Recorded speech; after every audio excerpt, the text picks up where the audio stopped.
Well, thank you very much for the opportunity to talk to you this afternoon about my top tips for successful funding. So my story is that I belong to one of the 24% of successfully funded candidates, and this is also my first successful public grant. So whereas I'd applied for charity money in the past, this is my first public grant, so I'm a novice chief investigator as well. And I would like to focus in my talk on the year that was leading up to the grant. The previous speaker has mentioned that the panel came across some rushed applications, and I would like to stress the importance of putting the legwork into your application. My own background is that I work in this big hospital, the Royal London Hospital, as a minimal access surgeon, a gynaecologist and an obstetrician, and I hold an honorary contract with Queen Mary University of London, which is that panelled building that provides a reflection, and also these older Victorian houses in the front, the Yvonne Carter building, where I often work. Now, the sources of my knowledge, apart from very valuable mentorship from people, from academics who have run big trials in the past, I made this preparation for the feasibility study called MEMPHIS, and I was given the money last year. And since then, I've also been asked to provide a peer review for a research for patient benefit application. And I want to draw the attention to the online guidance that the Research for Patient Benefit has published. And for me as a surgeon, I have to declare that I have a personal aversion to reading manuals. I take pride in working things out for myself. But my co-applicants have some of them, especially the ones with a background in systematic reviewing, are very much more of a rule-based thinking, and I have to then really say that when I filled out the peer form, that some of the things that were said in the guidance were sort of verbatim lifted into the peer review form. So I can't stress enough the importance of reading the guidance, especially for me it was important to understand the difference between a pilot study and a feasibility study, into which I had no insight prior, but I'm going to come back to that later. My own study, MEMPHIS, is looking at psychological approaches to coping with pelvic pain. I have an interest in patient self-management, and I've recently published a systematic review in the Lancet that looked at using music prior to surgery, so this fits into my field of interest. As a clinician in a pelvic pain clinic, I saw that patients needed psychological support, but in the current NHS structure, there was often lack of CBT spaces. I had come across mindfulness meditation myself during my fellowship in the USA, and then my sister one day pointed me towards a telephone app that can teach mindfulness meditation, and I felt that was a very good combination to investigate whether this could be delivered as an app to my patients in the chronic pelvic pain clinic who needed support, psychological support over and above to what we could deliver. So a population is looking at women with chronic pelvic pain, which is pain over 6 months in my tertiary clinic. It's envisaged that patient will be, after they've been given sufficient time to read the patient information sheets, consented and randomized into a group where They download an app on their smartphone that teaches mindfulness, meditation, an active control arm that looks at progressive muscle relaxation, and finally control arm treatment as usual. So the idea is to obtain feasibility data in order to form the basis for a full trial, and we're looking at things like the rate of recruitment, willingness of patients to download and listen to the app, and our methods of data collection, and these things are going to feed into the full trial. And the secondary outcomes are the clinical outcomes that we're going to collect in questionnaires, looking at pain, acceptance, depression, etc. So my top tips, just from my preparation, is to come up with a stimulating research idea that you yourself find stimulating enough, because you have to probably, as a clinician, I'm not a funded academic, I'm an honorary academic, I take my research work home and prepare on weekends and evenings, and if you're not interested in your own research idea and motivated enough to put the legwork in, then you might want to think of a different research idea.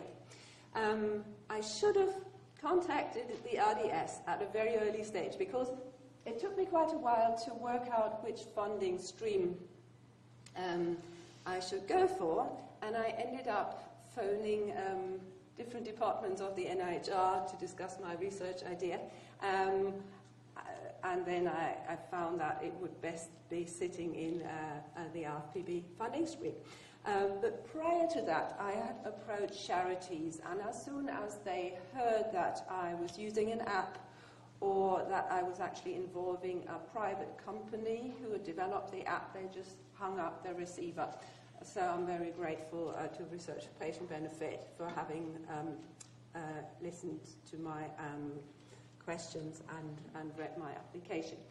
So I think when it comes to patient involvement, it has to be genuine patient involvement, not sort of the tokenistic patient involvement where you're at the last minute of handing in your application, you just wave it under the nose of one of your patients, and I've got an extra slide on that.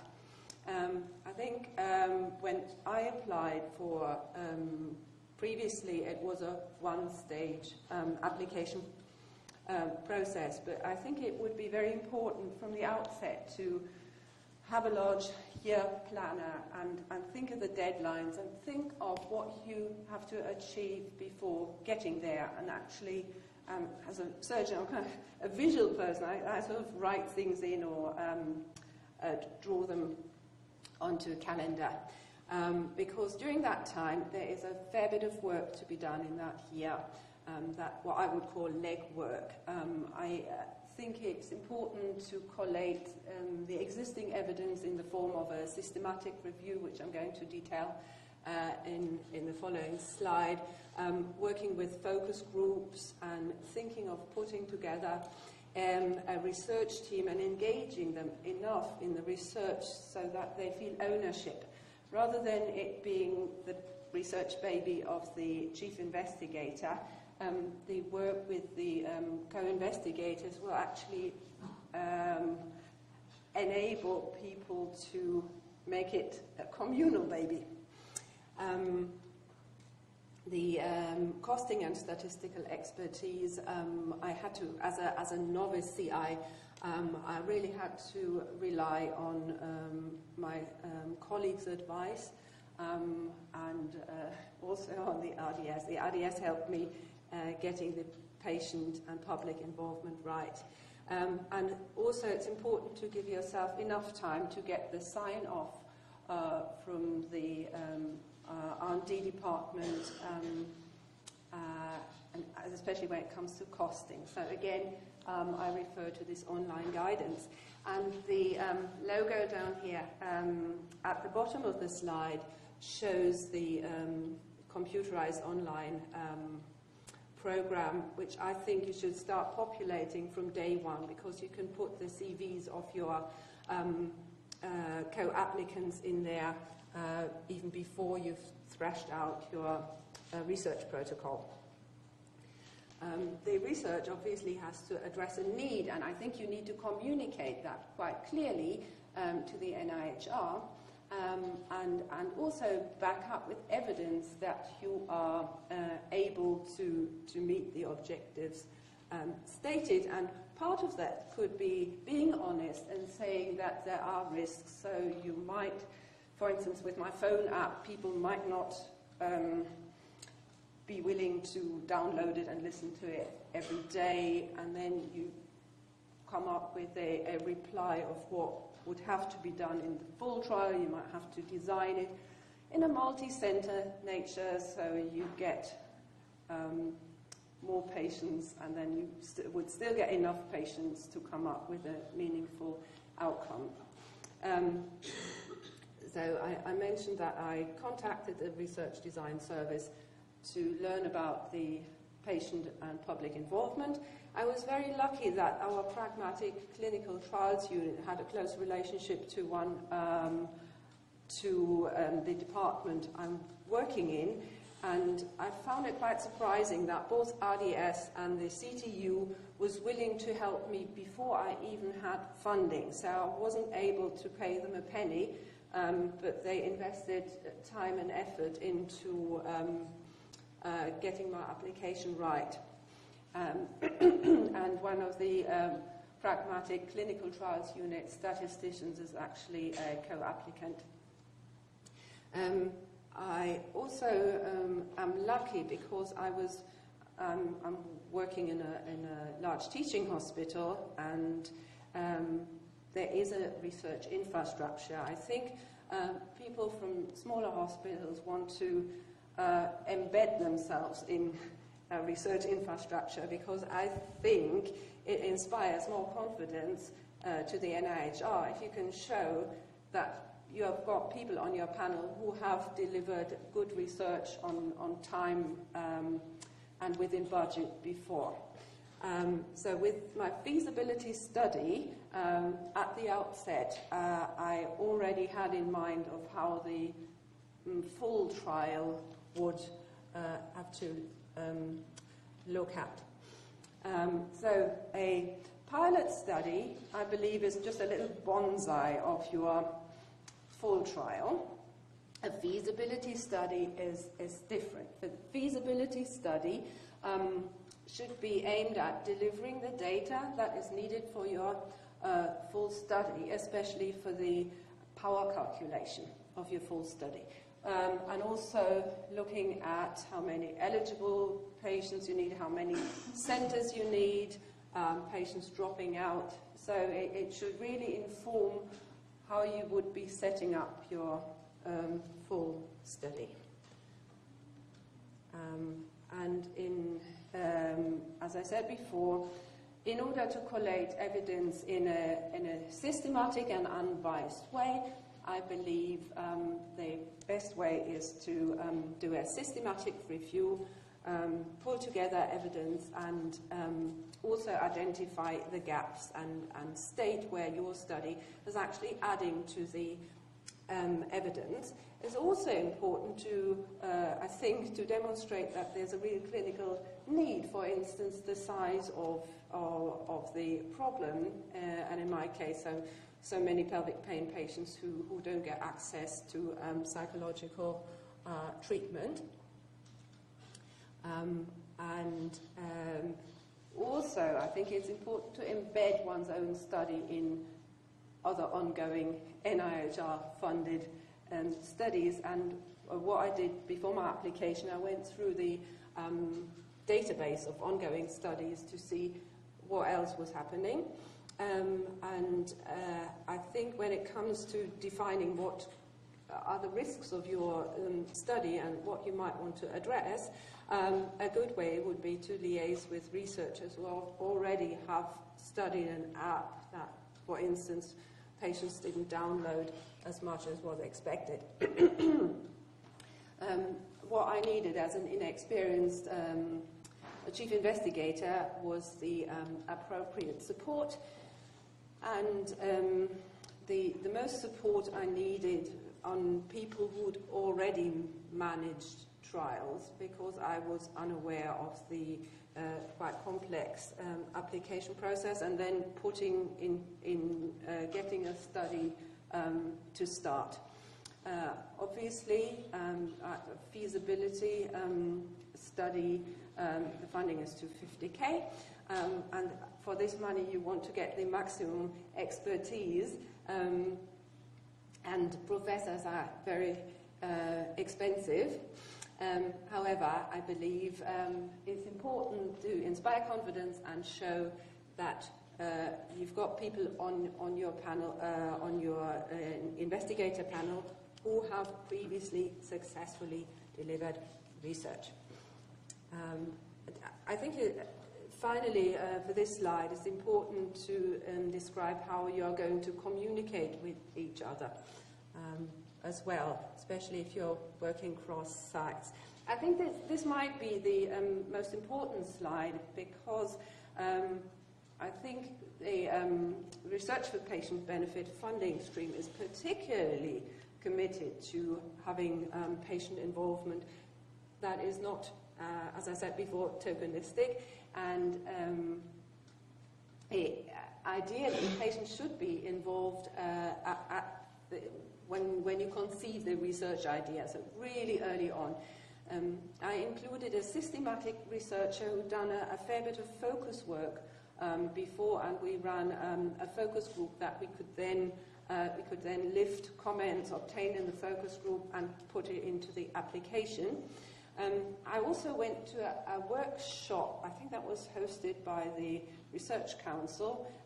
These two people, Beck and Derek, run workshops on PPI involvement.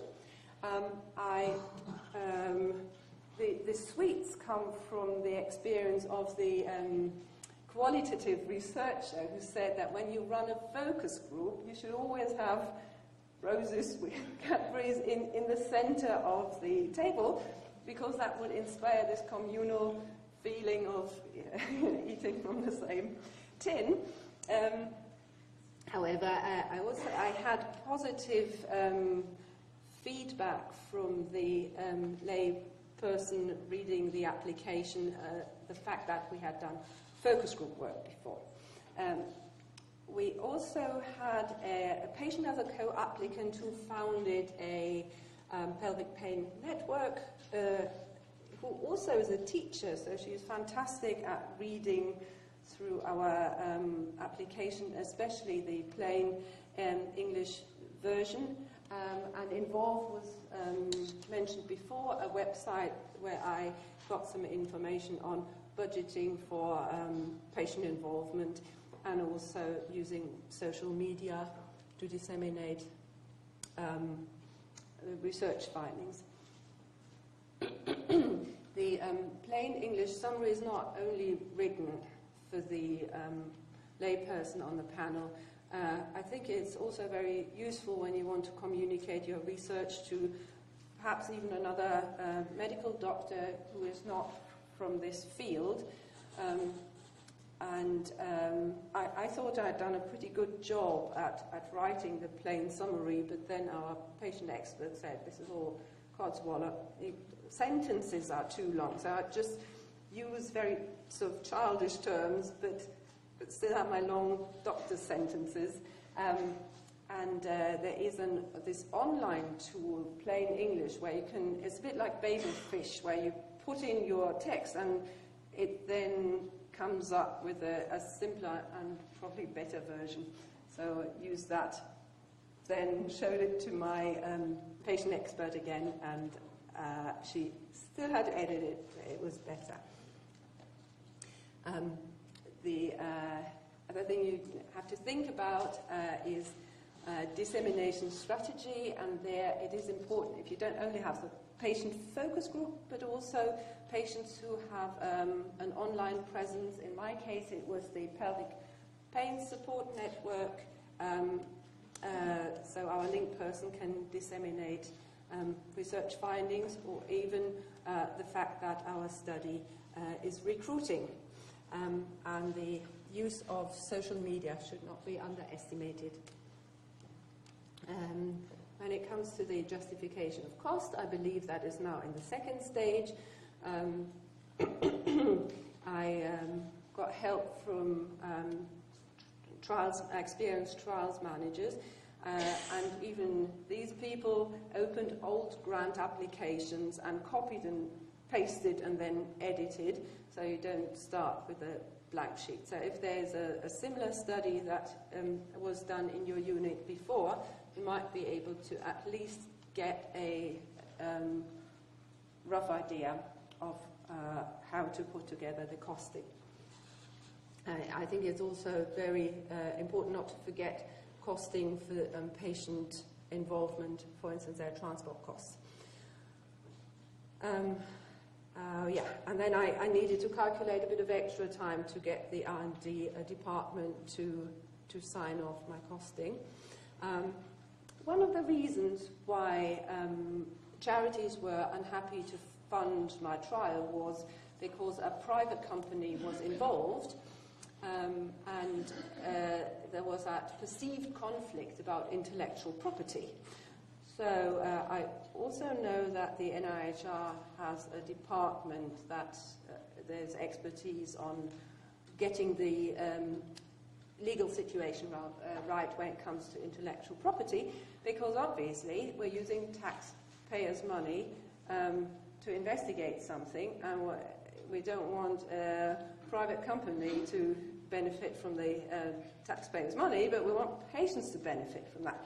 So our university also has a department, and we had lengthy discussions that ended in defining a foreground and background intellectual property. So whereas the company owns the app, all the information that we're learning from the feasibility study will belong to the researchers.